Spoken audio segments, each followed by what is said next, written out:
Bonjour à tous ou bonsoir, selon l'heure à laquelle vous écoutez. Nous entamons aujourd'hui la deuxième partie de l'épisode sur le deuil amoureux en compagnie d'Alice. Dans la première partie, nous avons fait état de la relation de 13 ans qu'elle partageait avec Angelo avant que celui-ci ne décide de la quitter pour une autre. Dans cette deuxième partie, nous essayerons de mettre davantage l'accent sur la reconstruction qui fait suite à cette rupture qu'elle a vécue comme une déflagration. Si vous souhaitez être au fait des événements et mieux comprendre le contexte, je vous invite à écouter la première partie déjà disponible sur toutes les plateformes. Sinon, je vous souhaite une écoute aussi douce qu'enrichissante. Je suis Barbara et vous écoutez Bougie Parfumée. Bon épisode!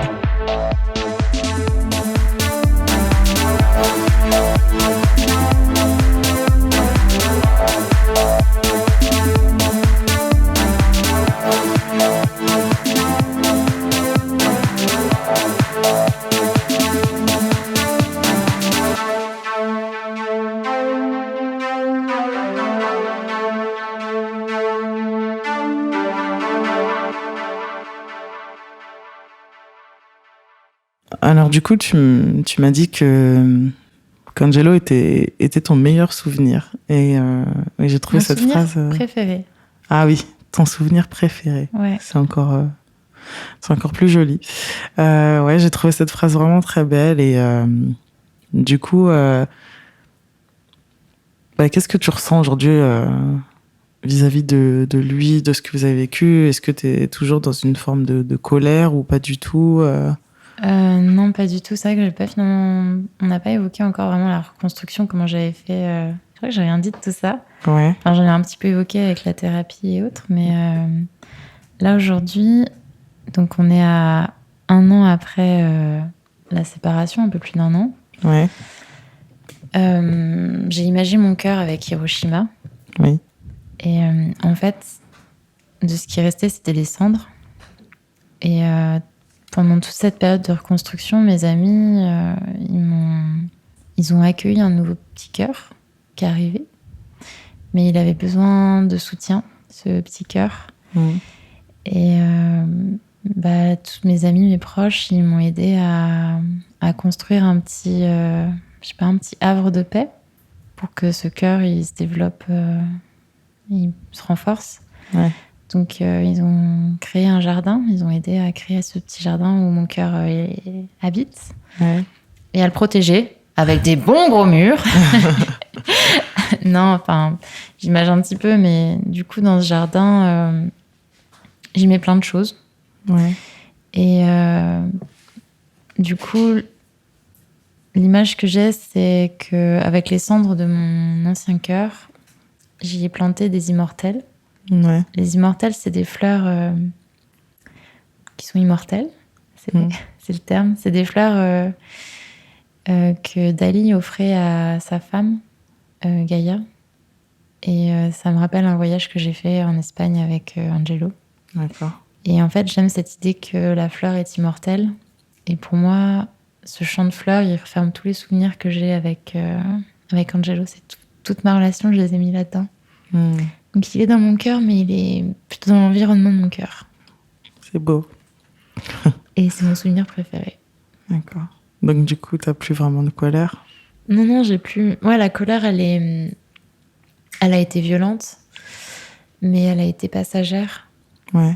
C'est vrai qu'à un moment donné... Ouais, c'est une phase du deuil où on charge l'autre, il est responsable de tout. Je pense que c'est au début surtout que tu ressens ça, quoi. Non, ouais, comme je disais au début, c'était plutôt le choc, la négociation, et puis vient la colère. Ouais. Et elle a été assez violente et j'avais du mal à la gérer. Et après, j'ai eu toute cette phase d'été où mes amis... En fait, bizarrement, je crois que c'était bien qu'ils me quittent au printemps. Parce que c'est une période où finalement on sort beaucoup. Le grand ménage de printemps. Le grand ménage de printemps. Non, mais c'est vrai que tu as des saisons. Tu vois, l'hiver, ils m'auraient quitté en hiver. Je pense que je me serais tiré une balle parce que. Non, mais c'est vrai que l'hiver, en Bourgogne, en plus, c'est hyper déprimant. Tu peux te taper 3 semaines de brouillard, tu sors pas. Ouais. Alors que là, le printemps, l'été, malgré tout, tu as une activité sociale qui est plus forte. Et mes amis ont été très présents pour ça. Ouais. Et je sortais beaucoup, je faisais beaucoup de sport. Ça m'a vraiment beaucoup aidée parce que, en fait, là, chimiquement, ce qui se passe quand on fait du sport, quand on voit ses amis, il y a tout un petit bouillon chimique qui se passe, qui va relâcher... des petits shots d'endorphine, quoi. Voilà, dopamine, d'oxytocine, tout ce que tu veux. Enfin, il y a tout ce petit shot qui se passe. Après, je suis passée par pas mal de phases. Là, c'est vrai que je parle de mes amis qui m'étaient un énorme soutien. Je suis partie en vacances avec eux. Ça a été une énorme respiration pour moi. En plus d'être face à l'océan, on est parti au bord de l'océan. Enfin, ça a été... l'océan a un pouvoir qui est... Je parle vraiment à la meuf qui fait écologie. Tu prêches une convaincue, clairement. Tu vois, quand tu te retrouves face à ça, face à cette immensité-là, il y a un truc qui se passe. Et le sport, mes amis, ça m'a beaucoup aidée. Ouais. La thérapie. Après, je suis dans une phase, quand tu as été 13 ans avec quelqu'un, c'est dur d'être seule. Et je fais des rencontres qui n'ont pas été... Je sais pas trop ce que je cherchais. Je pense, clairement, j'étais pas prête pour tout de suite me remettre en selle. Ouais. Mais après, j'ai eu aussi dans ces rencontres... En fait, c'est très, très dur quand on a vécu une trahison de refaire confiance à quelqu'un. Ouais. Parce que... Bon, je sais que je n'étais pas rentrée dans le détail, mais cette trahison, je l'ai vue venir. Je l'ai vue tomber amoureux de cette personne. Et ça a été très dur parce que je lui faisais confiance. Et j'avais plusieurs fois essayé de lui poser la question, essayer de rentrer un peu dans le sujet. Et moi, j'avais un mur en face de moi. Donc, j'ai pas fouillé son téléphone. Tu vois, je suis pas allée le fliquer. Je me suis dit, je lui fais confiance. C'est mon meilleur ami. Bon, ça a été du coup une trahison qui a été hyper violente. Ouais. Mais du coup, c'est très, très dur après parce que j'avais une estime de moi qui était au plus bas. J'imagine que tu ressasses vachement aussi, quoi. Ah ouais. T'essaies de comprendre là où toi t'as merdé, alors qu'en fait... Tu refais le match tout le temps. Tu refais le match, tu te dis, ah là, c'était une passe décisive. Merde, si j'avais fait ça comme ça, si je l'avais envoyé de l'autre côté. Enfin, de toute façon, tu fais des choix à un moment donné et tu peux pas savoir à l'avance si ça sera des bons choix ou des mauvais choix. Et là, dans ces rencontres, ça a été dur parce que, il y a une première rencontre, en fait, c'était un gros pansement, une grosse respiration. Et en fait, il m'a menti. Donc, c'était une deuxième trahison. Qui s'est rejoué immédiatement. Ah, c'était super dur parce que c'était un ami. Et là, maintenant, je lui parle plus. Ça a été trop violent pour moi parce qu'il savait ce que je traversais. Ouais. Et je me m'étais confiée à lui. Et moi, je lui avais dit, là, moi, j'ai besoin d'être la seule dans ta vie, mais sans qu'on s'engage. C'était vrai que c'était une demande qui était un peu difficile, je pense. Ouais. Et que j'avais pas conscience des relations d'adultes, en fait, que je découvre maintenant. Okay. Que, en fait, c'est pas parce qu'on commence une relation que on se promet... que c'est engageant. Que c'est engageant et tout. Là, je découvre un peu tout ça, donc à 32 ans. Et non, après, j'ai enchaîné beaucoup de rencontres. Ouais. On explore... j'ai exploré ma sexualité, dit plus fleurimment. Mais en fait, beaucoup de mensonges. Et c'est vrai que ça, j'arrive pas trop à comprendre pourquoi on ment à l'autre. Je pense que c'est une manière de se protéger. Mais je donne pas du tout raison aux menteurs parce que j'ai horreur de ça. Mais je pense que oui, dans la société qu'on vit, en fait, tous les petits enfants d'hier qu'on était, on a tous des cicatrices, on a tous des choses qui nous ont blessés, etc. Et du coup, je pense que il y en a qui choisissent de continuer à vivre de façon authentique et à prendre le risque d'être blessés, et d'autres qui préfèrent se protéger et donc mentir et être fourbe, etc. Tu vois. Et ça n'excuse pas, mais je pense que ça explique, en tout cas, pourquoi certaines personnes font le choix de mentir et tout ça. Et moi, c'était quelque chose vraiment de mon temps de célibataire, etc., qui me rendait... qui m'énervait au plus haut point, tu vois. Mais en vrai... maintenant, avec beaucoup plus de distance, et de recul, je me dis qu'il y a certainement ça qui se joue, quoi. On est tous un peu flippés de quelque chose et on réagit pas tous de la même façon face à ça, quoi. Ouais, non.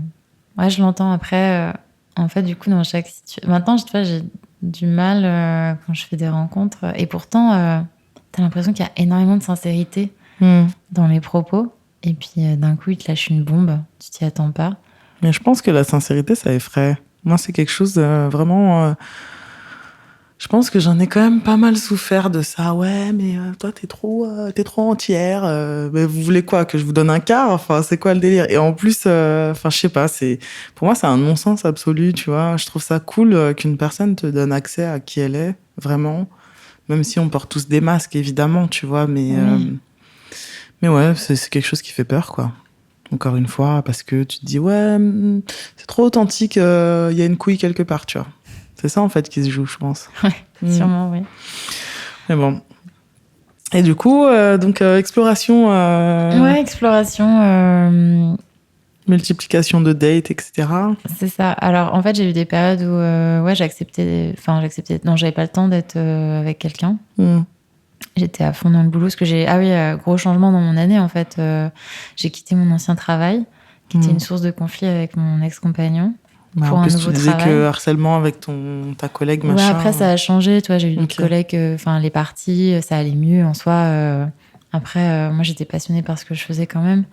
Même si c'était pas un contexte qui était facile. Parce que le contexte associatif, pour ceux qui l'ont expérimenté, c'est pas évident. Après, c'est vrai que l'année de la séparation, j'avais postulé dans une association où je rêvais de travailler depuis très longtemps et malheureusement, j'avais pas été retenue. Mais ils m'ont rappelé 1 an après pour le même poste et là, j'ai été prise. Donc, j'ai changé de travail. On a vendu l'appartement. Donc, j'ai déménagé. Et en fait, à chaque étape, il y avait un poids qui se retirait. Il y a eu un renouveau complet, en fait, pour toi. Un renouveau complet, ouais. En fait, donc il y a eu la séparation. Pendant l'été, on s'est dépaxé. Ouais. Après, Angelo a officiellement quitté l'appartement en octobre. En gros, je vais refaire la chronologie. Avril, on s'est séparés. Mai, il y a eu la révélation. L'été, il y a eu la reconstruction, le dépax. Octobre, il quittait l'appart. Novembre, je passais mon entretien pour mon nouveau boulot que j'ai commencé en décembre. Je précise vite fait, tu disais qu'il quitte l'appart en octobre, mais techniquement, il l'avait déjà quitté, non? Alors, il y a eu une cohabitation. Ok. Et après, c'est vrai que j'ai pas forcément été très élégante. Enfin, c'était un peu ambigu parce que du coup, quand il m'a révélé qu'il me quittait pour quelqu'un d'autre, je lui ai dit, en fait... tu prends tes affaires, tu dégages, quoi. Pars, mais bon, c'est difficile parce qu'on était propriétaires tous les deux. Ouais. Donc, je pouvais... on peut pas virer quelqu'un, donc... Après, lui, il a fait le choix. Moi, je l'ai jamais empêché de venir dormir. Okay. Jamais vraiment. Après, lui, je pense qu'il se sentait trop mal de cohabiter avec moi par rapport à sa situation. Ouais. Après, moi, j'ai pas les détails de son côté, j'en ai pas besoin, mais en fait, j'ai eu une phase, la phase scolaire, je lui ai dit, en fait, tu m'as quitté, va vivre chez elle. Moi, je veux plus te voir là, en fait. C'est la trahison, là, elle est beaucoup trop forte. Et après, j'ai eu des propos plus raisonnés. Et parce que c'est aussi chez lui. Et donc, je le tenais au courant quand j'étais pas là. Donc, globalement, j'essayais quand même de pas être là le week-end. Parce que comme il était en déplacement la semaine, j'essayais de... Mais au maximum. Mais bon, en fait, c'est difficile parce que moi, j'avais un salaire d'associatif et je pouvais pas me payer des week-ends tout le temps. Donc, je me suis endettée. Enfin, c'était compliqué, quoi, comme situation pour moi et pour lui, je pense. Une longue traversée du désert. C'était un inconfort, ouais. Un inconfort, je pense, des deux côtés. Parce que moi, je pouvais pas plus. Et puis, mes amis... ils m'accueillent, mais bon, dans une certaine mesure, quoi. Enfin, tu vois, ils étaient là en soutien et compagnie, mais ils ont leur vie, ils ont, tu vois, des petits appartes, ils ont leur vie de couple. Enfin, tu vois, franchement, et je pense que pour lui, c'était pas beaucoup plus évident que ça, mais c'était son choix, après. Ouais, bien sûr. Mais puis, je l'ai jamais mis à la porte. Donc, voilà. Il y a eu cette période-là. Et moi, après, il a... je sais pas, j'ai pas le détail, mais j'imagine que oui, il a vécu avec elle. Il a commencé un peu à squatter chez elle et puis après ils se sont installés. Donc ça a été très très dur. Tu m'étonnes. J'ai l'impression en fait, C'est que ma lecture de la chose, hein, mais qu'en gros, il y a eu une transposition de relation. Enfin, tu vois, qu'il vivait un truc avec toi et puis boum, il a enchaîné. Juste, il a changé de personnage, mais il est toujours dans le même jeu. Enfin, tu vois. Ouais, ça, je sais pas, j'arriverai pas. Enfin, toi, je suis pas dans sa tête là-dedans. Non, moi, bien c'était sûr, dur après, parce que je me suis sentie comme une merde. Ouais. Et vraiment la pire des merdes possibles. Enfin, après 13 ans, je me suis dit, waouh, comment il arrive à passer du coq à l'âne, quoi. Mais c'est justement ça le truc, c'est que je pense qu'il n'y a pas eu de coq à l'âne. C'est c'est du coq au coq, mais c'est pas les mêmes coqs, tu vois. Enfin, c'est ma lecture, hein, mais tu vois, par exemple, moi, avant de rencontrer mon partenaire actuel, je quittais une relation de quasiment 1 an parce que je voulais me retrouver seule. Genre, c'était vraiment la raison je me sentais plus connectée à moi-même, et pourtant cette relation était saine, hein. Enfin, il y avait j'avais rien à lui reprocher vraiment, mais juste je me disais je peux plus, j'étouffe, c'est pas la vie que je veux. Enfin, il y avait un truc comme ça qui se jouait, et donc je suis partie, et 2 mois après je rencontre mon partenaire, tu vois. Donc en fait j'ai même pas eu le temps de faire le deuil de cette relation, que je m'engageais dans un nouveau truc parce que c'était tellement une évidence que je me suis dit, bon, tu vas pas laisser passer ce truc-là. Là, tout ce que tu ressens, c'est beaucoup trop fort, beaucoup trop vrai pour te dire, ouais, mais non, en fait, j'avais décidé que... Et en fait, tu vois, c'est marrant parce que assez récemment, j'y ai repensé. Je me suis dit, tu vois, ce temps-là dont tu avais besoin pour toi toute seule, finalement, tu l'as pas pris. Et j'ai pas de frustration vis-à-vis de ça. Mais tu te dis, est-ce qu'à un moment, ça va pas revenir te mordre, entre guillemets, tu vois? Et surtout, pour rester dans le thème du deuil, du coup, cette relation que je quittais, je n'ai pas fait le deuil. Et donc, du coup, en étant dans ma relation nouvelle avec mon partenaire, quelques mois après, je sais pas, 4-5 mois après, de nulle part, je me mettais à pleurer parce que je pensais à la peine de mon ex et à la peine que je n'avais pas ressenti ou que j'avais pas eu le temps de ressentir, et je me disais putain, mais le pauvre et tout, peut-être que je lui ai laissé tellement d'espoir et que je l'ai quitté comme ça et que machin. Enfin bref, tu vois, en fait, j'ai eu tout ce deuil en étant dans une nouvelle relation, quoi. Donc c'était hyper bizarre. Et après, voilà, je suis quelqu'un de formidable, donc il a eu cette patience de comprendre et de me dire, oui, mais en même temps, si t'as besoin de ressentir tout ça, ressens, tu vois. Mais donc alors peut-être que effectivement là, lui, dans sa relation actuelle, il a tout le large de faire son deuil aussi de sa relation avec toi, hein. Je ne sais pas du tout. Mais quand même, je trouve que c'est pas idéal non plus, tu vois. Tu vois, c'est marrant là que tu t'abordes ça parce que, en fait, très rapidement, donc, moi, j'ai découvert les applis de rencontre et j'ai fait une rencontre où, moi, l'ambition, c'était pas de rencontrer quelqu'un pour une relation, voilà, longue et compagnie. Ouais. C'était plus faire des rencontres et voir ce que ça donne. Et en fait, j'ai parlé avec un mec pendant 3 semaines. Je crois qu'on a eu bien 3 semaines avant de se rencontrer. Et déjà, par message, il y avait un truc que j'arrivais pas à expliquer. Mmh. Et quand on s'est rencontrés, ça a été assez fort rapidement. Et je me souviens que je lui avais même dit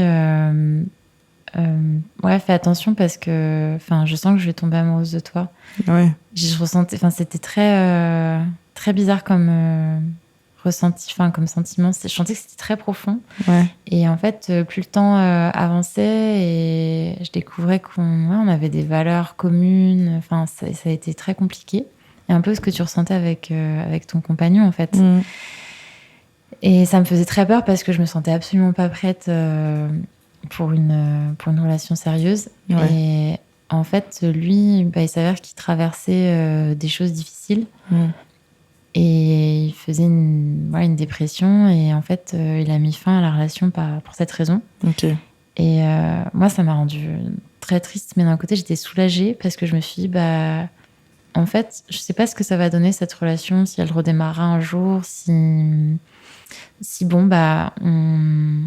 s'est rencontrés au mauvais moment. Mmh.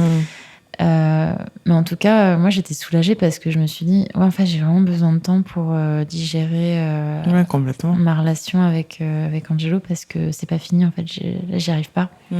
J'arrive pas du tout à m'engager, à me projeter. Enfin, je me projetais, mais toi, je m'étais dit, j'ai besoin de temps. Ouais. Et en plus, j'avais pas encore quitté mon ancien appart. Donc, moi, j'avais vraiment du mal à l'intégrer dans ma vie aussi. Je flippais, enfin, tu vois, j'arrivais pas à le faire venir dans ma vie. Donc, c'était très dur. Et quand j'ai déménagé, ça a été... Oh, waouh. Enfin, parce qu'en fait, Angelo était propriétaire, il avait la clé. Et en soi, techniquement, il aurait pu venir. Il l'aurait pas fait, mais sans me prévenir. Mais toi, techniquement, il pouvait venir à n'importe quel moment dans cet appart. Donc, je me sentais pas chez moi. C'était pas ton espace qu'à toi. Non, je me sentais pas chez moi du tout et j'y étais quasiment pas, en fait. Je me sentais pas bien. Ouais. Et quand j'ai déménagé, ça a été vraiment Là, j'ai senti vraiment un énorme point en moins, un renouveau vraiment. Et là, je découvre comment on vit seul. Parce que je viens d'une famille, une fratrie. Quand à la fac, j'étais en coloc ou tout enfourrée chez Angelo. Enfin, j'étais jamais... T'as jamais vraiment vécu seule? J'ai eu un appart seul pendant 1 an.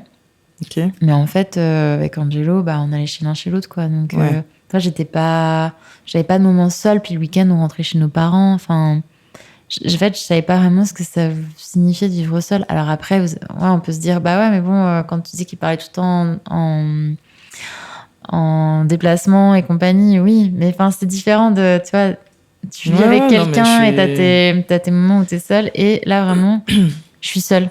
Et en fait, c'était un kiff, mais Enfin, je pensais pas, genre, la déco, les meubles... Enfin, c'était un renouveau de dingue, en fait. Ouais. Les décisions, je les prenais pour moi. J'achète ce que j'ai envie de manger. Tiens, ce soir... Ouais, tu ne dépends que de toi. En fait, je connaissais pas ce sentiment-là et c'était incroyable. Je sors quand je veux, je rentre à l'heure que je veux, j'invite qui je veux. Enfin, c'est cool de vivre seul. Et là, tu vois, je décolle là-dessus. Et là, je me dis vraiment, je ne suis vraiment pas prête à revenir dans une relation à deux, à faire des compromis. J'ai besoin de ce temps de respiration avant de me replonger. C'est important. Et puis, de finir de traiter les dossiers de fond, quoi. Parce que c'est pas fini. Tu sais, moi, j'ai vécu quasiment 10 ans seule avant de m'installer avec mon partenaire, quoi. Et ce qui est paradoxal, c'est qu'on emménageait ensemble au bout de 3 mois. Ah, waouh! Ah ouais, je savais pas ça. Ouais, complètement ouf, hein. Et en plus, c'est lui qui est venu vivre chez moi. Donc, et moi, j'étais en mode, mais jamais je vivrai avec quelqu'un dans cet appart, c'est mort et tout. Et au bout de 3 mois, j'ai dit, tu sais quoi, lâche-ton. Il vivait dans une chambre de bonne, tu vois, donc il y a aussi ça. Et payer une fortune parce que les marchands de sommeil à Paris, on connaît. Et je lui ai dit, rends ton truc et puis viens, quoi. On avait un projet de voyager ensemble aussi, tu vois, donc j'ai dit, tu viens. T'es parti en Thaïlande ou non, c'était pas la Thaïlande? Thaïlande, Malaisie, Singapour. Ouais, c'était incroyable. Ça fait 2 mois de voyage, quoi. Et du coup, je lui disais, écoute, si tu veux mettre de la thune de côté, rends ton appart, viens chez moi. Et t'économises, je sais pas, le voyage, c'était 6 mois après ou quelque chose comme ça. Et on se fait ce voyage. Et à l'issue du voyage, si on a besoin de notre espace, tu te rechercheras un truc, quoi. Et en fait, la question ne s'est jamais posée. Donc, c'est resté comme ça. Et puis, c'est devenu chez nous. Voilà. Waouh. C'est ouf, hein. Après, je dis pas que j'ai pas eu des phases où je me disais, finalement, tu veux pas prendre un appart? Même si je l'ai jamais vraiment formulé. Mais j'ai eu des envies de... Ouais, finalement, vivre chez l'un, chez l'autre, c'est quand même... Enfin, chacun chez soi, c'est quand même pas mal. Mais au final, c'est des trucs qui te traversent et puis ça passe, quoi. En fait, ce que je trouve important dans un couple, c'est que chacun ait son espace. Totalement, ouais. Et vraiment, tu vois, pour pouvoir t'isoler, justement, te remettre dans tes passions, dans le truc que tu as envie de faire, si tu as envie de regarder une série tout seul. C'est ta pièce, ton endroit. Enfin, ta pièce, ton endroit. Ouais, des fois, ça s'y prête pas, mais... Ça, je trouve ça vraiment essentiel, mais ouais. Mais justement, tu vois, moi, quand j'ai besoin de respirer, j'ai pas peur de partir. Ouais. De dire, écoute, là, je vais... je te disais ça en off tout à l'heure, mais je sais qu'il y a eu une phase post-Covid, etc., où Je suis allée chez ma mère pendant 1 mois parce qu'elle était pas là et du coup j'ai été me mettre dans cet appart parce que j'avais besoin de Moi, je crois qu'il faut me retrouver avec ça, moi-même, hein. tu vois. Et encore une fois, je partage ma vie avec quelqu'un qui est tout à fait apte à comprendre ça. Donc ça aide.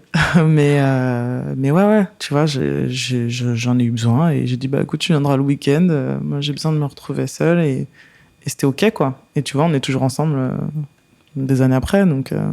Ouais, du coup, pendant toute cette période, j'ai fait pas mal d'expériences que je m'autorisais pas avant, mais des trucs vraiment très bêtes, hein. Et ça m'a aussi beaucoup aidée. Ouais.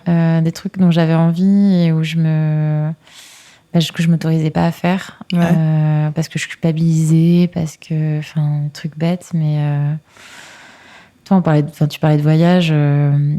C'était un peu une frustration pour moi de pas plus voyager. Donc là, je suis en train de programmer un voyage qui sera pas tout de suite parce que voilà, ça demande de mettre de côté. Ça va être un long voyage pour moi, en tout cas. C'est bien d'avoir un projet à moyen terme, entre guillemets, tu vois. Ouais. Puis je réfléchis à plein d'autres trucs, tu vois. Du coup, ça ouvre plein de possibilités, le fait d'être. En même temps, quand tu rencontres quelqu'un, il y a plein de nouvelles possibilités qui s'ouvrent à soi. Et le fait finalement d'être seule aussi, c'est une liberté qui est folle. Il y a. Tu vois, tu rencontres des nouvelles personnes, t'explores un peu tes envies, tes besoins, tes non-envies aussi, tu vois. Donc ça, c'est cool. Ah ouais, du coup, j'ai eu l'occasion d'échanger avec énormément de personnes qui ont vécu des ruptures amoureuses, qui ont vécu des adultères et qui s'en sont remis et un peu voir aussi comment les autres voient le couple. Ouais. Et c'était assez intéressant d'échanger sur ça. Et ça m'a beaucoup aidé aussi de beaucoup parler de cette rupture. Ouais. Ça m'a vraiment beaucoup aidé. Et c'est vrai qu'au début, on te dit des phrases non, mais tu verras, oui, il a été important pour toi, mais tu rencontreras quelqu'un d'autre. Et enfin, toi, c'est des phrases bateaux qui n'ont pas de sens. Parce que moi, il y a des moments où je me dis, mais mon cœur, il est mort, en fait. Je le sens plus battre. Ouais, d'ailleurs, il y a un truc un peu chelou que je t'avais dit aussi en off, c'est que moi, je sentais plus mon cœur battre. Ouais, tu l'as dit dans la première partie. Ouais, mais en fait, à un moment donné, je l'ai ressenti rebattre. Okay. Parce qu'on avait parlé avec Angelo pendant l'été. Et on s'était dit... Alors pour moi, c'était la première fois, peut-être qu'il pourra démentir, mais pour moi, c'était la première fois qu'on se disait à quel moment exactement on est tombé amoureux l'un de l'autre. Et là, je me suis rendu compte que c'était le même moment. Quand il faisait du beatbox. Et oui, c'était cette fameuse salle de SVT. Et ouais, j'ai senti mon cœur à ce moment-là. Et il s'est rééteint juste après, mais pendant l'espace de quelques instants, ça a été tellement fort de l'entendre dire ça et de me dire waouh, c'est le même moment pour moi en fait. Et j'ai trouvé ça...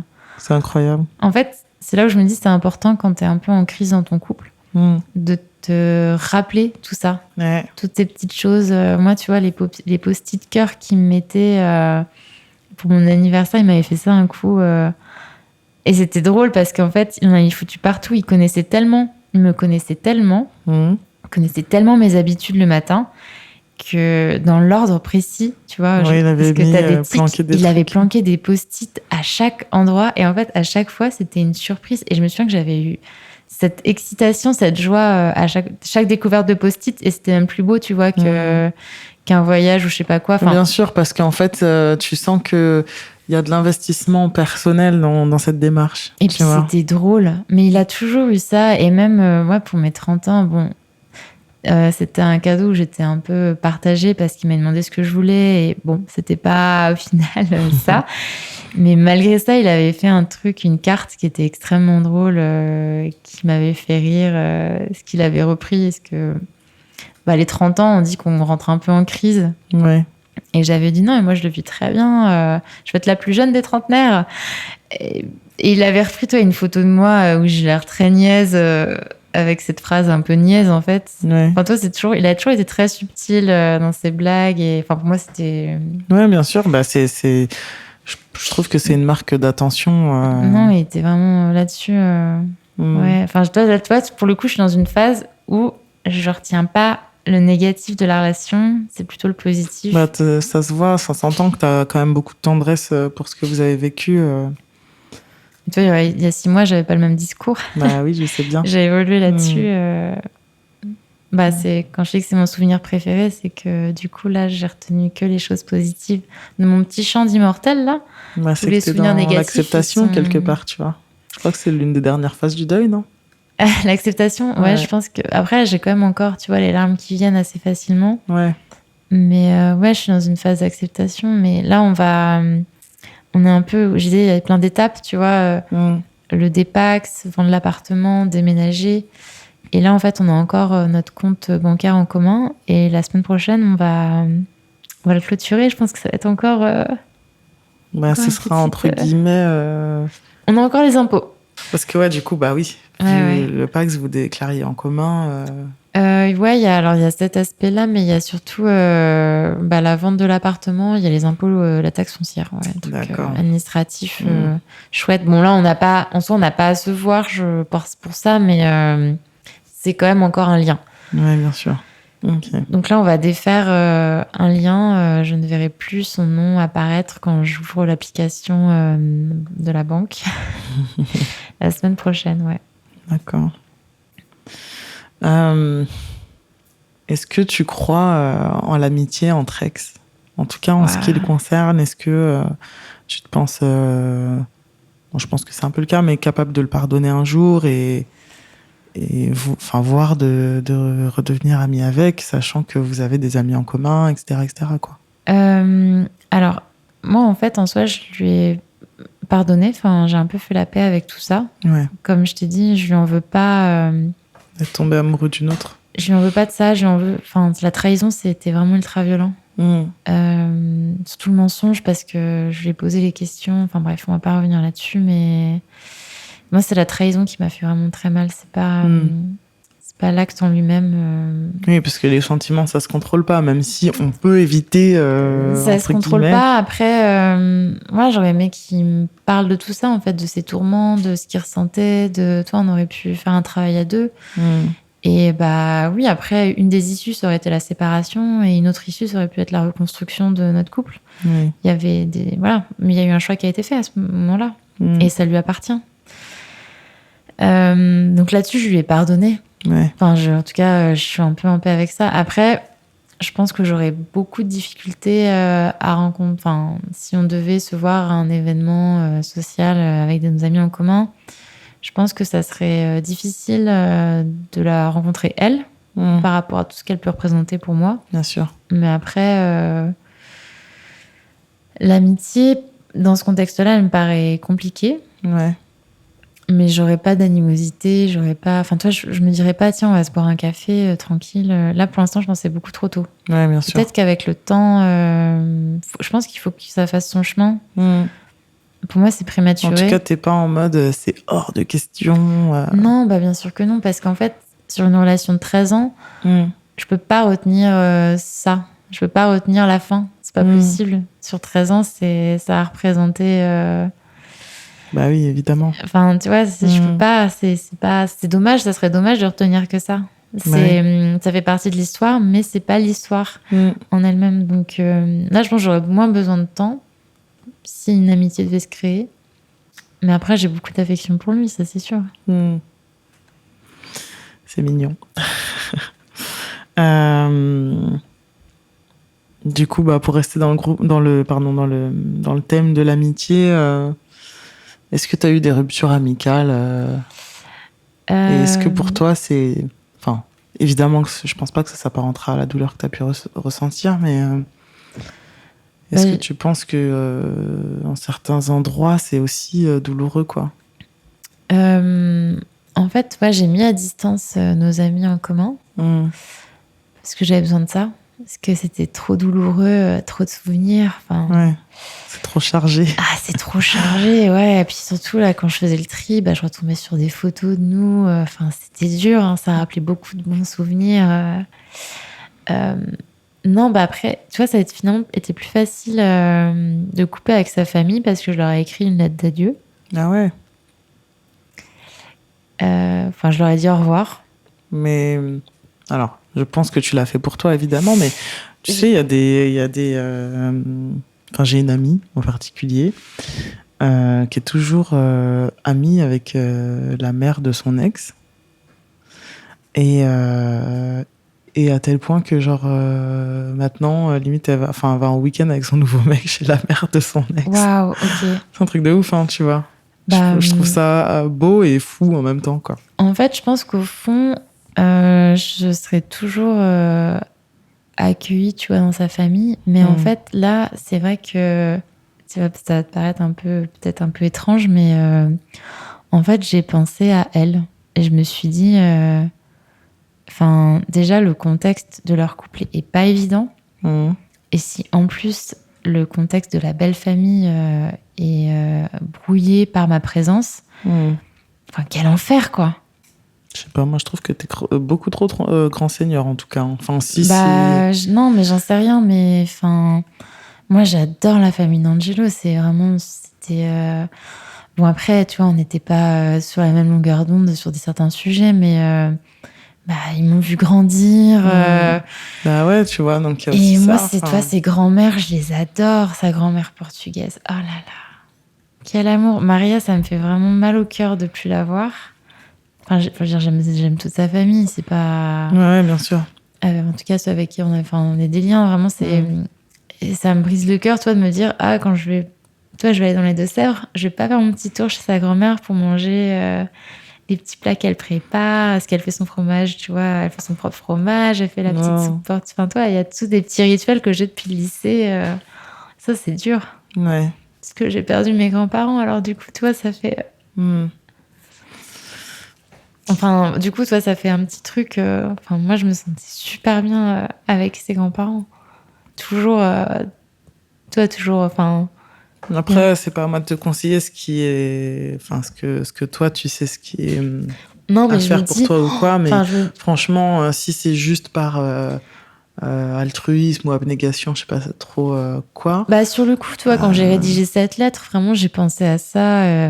Enfin, je sais pas, hein, je me permets, mais pour le coup, il a été égoïste dans ses choix. Donc, vraiment, genre, que tu... Ouais, mais j'ai pas envie de foutre la merde. Mais c'est pas foutre la merde que d'aller voir une grand-mère parce que tu l'aimes bien, tu vois, ça reste une entité...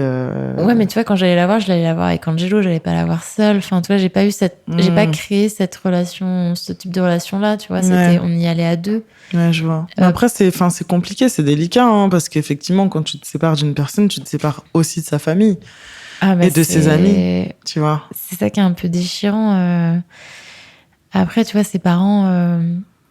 Enfin, moi, je les adore aussi. Même si, ils ont leur singularité. Et voilà, j'étais pas tout à fait d'accord sur certaines choses, mais on rentrait jamais dans un conflit. Enfin, c'était toujours, malgré tout... Parfois, ils pouvaient être maladroits, mais c'est des amours, ses parents. Et ça me faisait un peu mal, mais... Je me suis dit, là, lui, il a fait ce choix. Ouais. Quand j'ai pris conscience, tu vois, qu'il emménageait avec elle juste après notre séparation, je me suis dit, c'est que ça doit être quelqu'un, malgré tout, d'être important pour lui. Donc, j'ai pas envie d'être l'ex qui est là, qui pourrit le truc. Non, mais ça, je comprends. Enfin, je comprends ton positionnement, mais en même temps... Ça doit être dur, tu vois, de passer après une relation de 13 ans. Moi, je pense que je suis un peu plus vindicative que toi, quoi.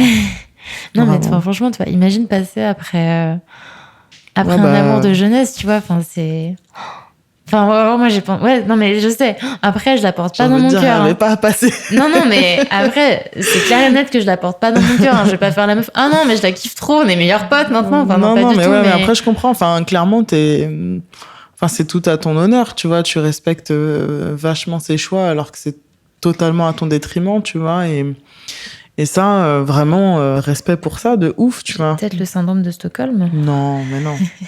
Mais non, mais enfin voilà, je trouve que c'est sain finalement aussi, tu vois, parce que comme je te dis, moi je pense que je suis un peu plus vindicative que toi et peut-être un peu plus égoïste aussi, hein, mais après moi la thérapie ça m'a vachement aidé pour m'apaiser. Hein. Ouais. Enfin il y avait ce facteur-là aussi. Je pense que si j'avais pas fait de thérapie, j'aurais pas eu les mêmes réactions non plus. Ouais, oui peut-être. Ouais. J'aurais pas eu la même reconstruction. Enfin ça m'a vraiment beaucoup aidé. Enfin, des fois, j'avais 2 séances par semaine parce que je faisais des crises d'anxiété. Enfin, j'étais hyper mal. Ou alors, c'était ma colère. Ça m'a vachement apaisée. Et en plus, là, j'ai pris aucun médicament dans tout ça. Ça a vraiment été la parole. Ça a vraiment été la réflexion. Ça, c'est top. Enfin, tu vois, c'était dur parce que, tu vois, je suis encore émotive aujourd'hui. Ouais. Bah, ça prend plus de temps, mais... Ça prend plus de temps, mais du coup, j'ai laissé mon cerveau, tu vois, pas dormir, me faire des rêves qui m'étaient mal. Bah, tu t'es autorisée à ressentir tout ce que tu devais ressentir vis-à-vis de ça, en fait. Ah, ça a été un chaos. J'ai tenu un journal pendant... je le tiens encore, en soi, mais moins régulièrement qu'avant. Ouais. Mais où je notais un peu tous mes ressentis. Alors, je pense que tu le lis, tu dis, waouh, la meuf, waouh. J'ai noté des rêves qui m'ont marqué parce que je les trouvais violents ou hyper symboliques. Je les ai notés, je les racontais en séance parce que ça fait partie du travail qu'on analyse ensemble. Parce que le fait que je rêve tout le temps, que j'ai ces projections où je te parlais, j'avais fait un rêve avec un loup, un loup solitaire que j'ai identifié. En gros, dans mon rêve, je sais pas si je le raconte finalement, mais... C'est à toi de voir. Ah là là, c'est un rêve qui m'a beaucoup marqué. Je suis dans une espèce d'espace qui est blanc, en fait. Ça pourrait s'apparenter, je suis en train de penser... à la scène dans Harry Potter, je parle d'Harry Potter, voilà, c'est mon petit point Godwin, où il y a Dumbledore et Harry Potter et ils sont à Gringotts et c'est tout blanc. Je sais pas si tu vois cette scène. Et il y a Voldemort qui est, c'est une espèce de forme un peu dégueu, une espèce de truc qui agonise. Tu vois pas cette scène? Ça fait longtemps. Ouais. Je suis pas aussi ultra que toi et que plein d'auditeurs et auditrices. Aïe, aïe, aïe. Ok, bon, les vrais savent. Moi, je suis plus bouquin que film, en vrai. C'est décrit dans le bouquin. Bon, après, faut avoir la scène en tête. Mais bon, en tout cas, c'est une espèce d'énorme espace blanc.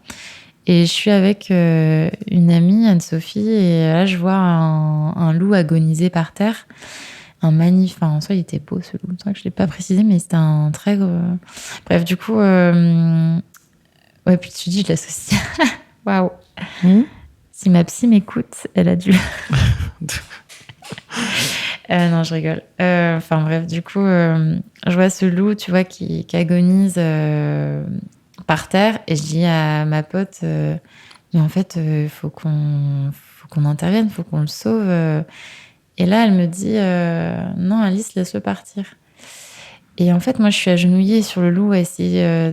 de faire quelque chose et je me retourne et là je vois mon pote Antoine avec la tête du loup dans les mains et là je me dis là tu vois avec le recul je me dis ça se trouve c'était la relation que j'avais oui symboliquement parce que pour préciser Angelo se définit comme un loup solitaire quoi donc ce rêve je pense qu'il t'a marqué parce que voilà c'est symboliquement c'est votre relation qui meurt littéralement quoi littéralement symboliquement dans le rêve et voilà quoi. Ma psy elle est partie dans un délire de belle-mère et compagnie, j'étais genre waouh meuf non.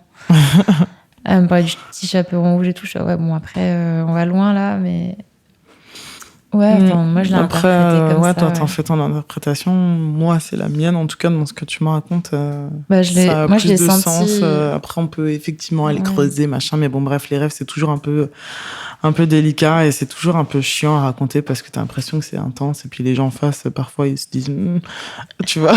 Ouais c'est sûr là c'est vrai que moi je vous le raconte comme ça mais non mais après pour le coup il a du sens avec le propos de l'épisode mais vraiment peut-être que il y a en tout cas la signification première qu'on lui donne je trouve qu'elle a du sens quoi.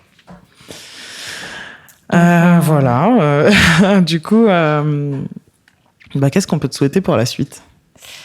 Oh waouh la santé. Parce que du coup cette année j'ai eu des petits soucis de santé et parmi tous les examens que j'ai passés il y a eu la découverte fortuite d'une tumeur pas maligne comme une certaine ministre de quoi on ne sait plus mais qui a posé dans le Playboy Et c'était, voilà, je lui ai donné son petit nom, je l'ai baptisé. Je crois qu'on peut pas dire le nom au cas où, parce qu'en ce moment, si on dit les choses, on va finir comme Guillaume Meurice. C'est pas ce qu'on souhaite. Mais ouais, voilà. Et bon, ouais, peut-être la santé, ouais.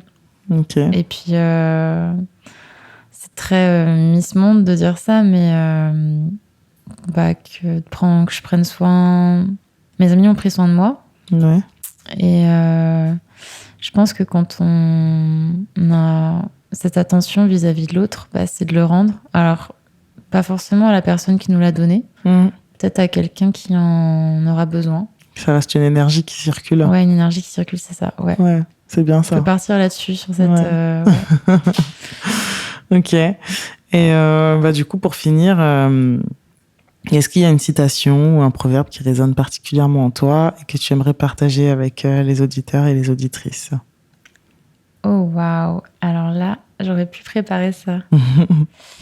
Ça peut être un conseil aussi. Hein. Un conseil chez le psy.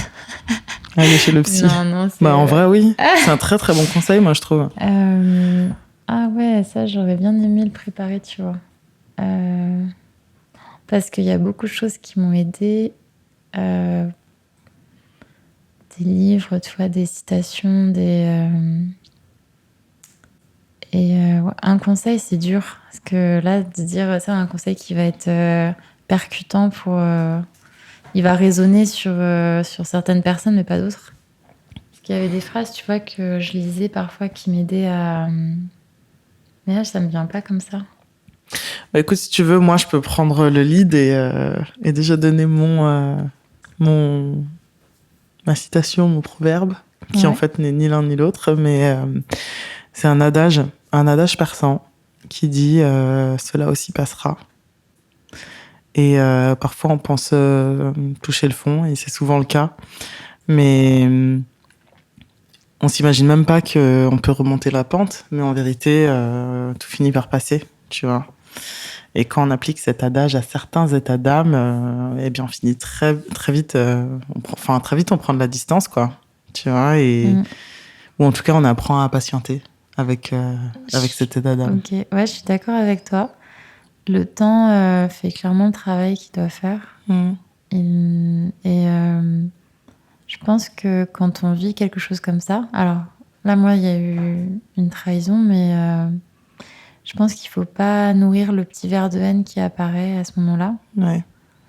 Alors ça fait peut-être un peu, même là, moi je pars sur la politique, mais ça fait peut-être un peu écho à la situation actuelle où j'ai l'impression qu'il y a beaucoup de personnes qui ont un petit ver de haine et le fait de le nourrir, la haine, elle grandit. Je pense qu'il faut pas laisser ce petit ver de haine. Il faut le laisser peut-être se transformer un petit papillon d'amour. Un petit papillon d'amour, voilà. Tellement de gauche. Mais ouais, c'est ça en fait. Toi, je disais, je pense que quand on reçoit du coup une aide, il faut savoir la retransmettre aussi après, une fois qu'on est prêt. Ok. Il faut faire la paix avec soi-même. Namasté. C'est la fin de notre séance de yoga.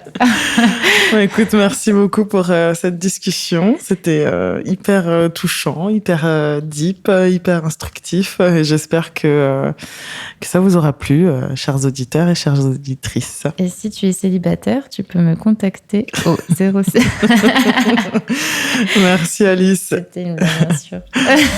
Salut. Salut. Nous arrivons à la fin de cet épisode, j'espère que celui-ci vous a plu. N'hésitez pas à liker, à commenter, à partager et à laisser des petites étoiles si vous êtes satisfait du contenu. Vous pouvez également vous abonner aux réseaux sociaux du podcast disponibles en description. En attendant, je vous dis à la prochaine et vous remercie de votre écoute. À bientôt.